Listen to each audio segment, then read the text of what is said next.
नमस्कार. मी एक शेतकरी हो. आज 4 दिवस झालं पाऊस पडायला आहे. सगळ्या बागेतनं, सगळ्या कडधान्यातनं ऊस तर आता कारखान्याच्या याच्या मापाचा आल्याचा ऊस सध्या सगळा झोपला आहे. आता काही दिवसात ते कुजीर पण ऊस. तुम्ही शेतकऱ्यांना काय हिरो बनवत नाही? कारण काय आहे? हिरो बनवायचं कारण काय? अडचण आहे काय शेतकऱ्या? तुम्हाला हे करा. माझं एकच मन आहे, सरकारला एकच मन आहे माझं, काय तर अनुदान द्या शेतकऱ्याला, काय तर अनुदान द्या. शेतकरी नाही पिकलो तर आपण काय खाणार आहे? पैसे खाणार आहे? मोठी लोक उद्योगधंदेवाली काय आपलं काय केलं नाही कडधान्य काय खाणार? पैसे खाऊन जगणार आहे? ती तर आहे तुमची धरत जगायची. कडधान्य कवा ऊस कवा साखर. अहो तुम्ही जर थंडी वाजाला शाकडं आणि हाय जसं असं ऊस कारखान्याला गेला नसला, कुजून गेला असला ऊस, कारखानावाला तर काय साखर देणार कुठनं तुम्हाला? सगळे डिपेंडंट आहे ते शेतकऱ्यावर आहे सध्या. मला एक म्हणायचं आहे, तुम्ही ह्याचं करा, हेडव त्याचं करा, हे असं झालं ते तसं झालं, तसं करू. शेतकऱ्यांना काय नाही. सगळ्यांना मोठ्या लोकांना एकच माझी नम्र विनंती आहे, शेतकऱ्याला काय तर फुल नाही तर फुलाची पाकळी द्या, अनुदान द्या त्याला. गरिबाला काय तर आज घरात 3-3 दिवस उपायचे शेतकरीची मुलं, बायका, पोरं, आई वडील सगळे, बहिणी बाळा सगळ्याच उपायचे आहेत सध्या. मी काल एका जागेत बघडलो, एखाद्या रानात जाऊन बघडलो मी. सध्या सहजच गेलतो रानात.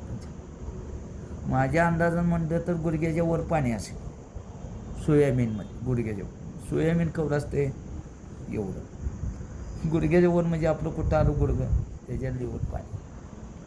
पलीकडच्या रानात गेलो तेवढं. सगळं शेतकऱ्याचं पीक गेलं तर आपण काय खायचं काय? म्हणून म्हणतोय सरकारना आणि मोठ्या लोकांना पण सांगतोय मी, काय तर द्या शेतकऱ्याला अनुदान. प्लीज. मला हेच पाऊस नसताना हेच तुमचं पीक हे चांगलं असेल, लगेच कसं सरकार कर्जाला लगेच तुम्ही कसं बँकवाली फायनान्सवाली हे कसं लावून देता हो घरनं. आणि आता पीक नुकसान झालं ते कोण बरं?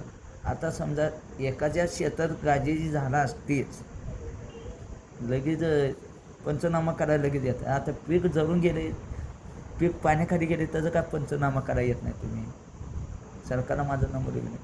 सध्या मी हे बोलतो म्हणजे काही चुकीचं बोलत नाही. सध्या मला शेतकऱ्याची, मी शेतकरी म्हणजे मला लय अभिमान वाटते. मला शेतकरी, माझा बाप पण शेतकरीच आहे. मी आता सध्या ड्रायव्हर आहे, पण माझा बा काय हाल खातोय ती शेतकऱ्याच्या पोराला समजते ना.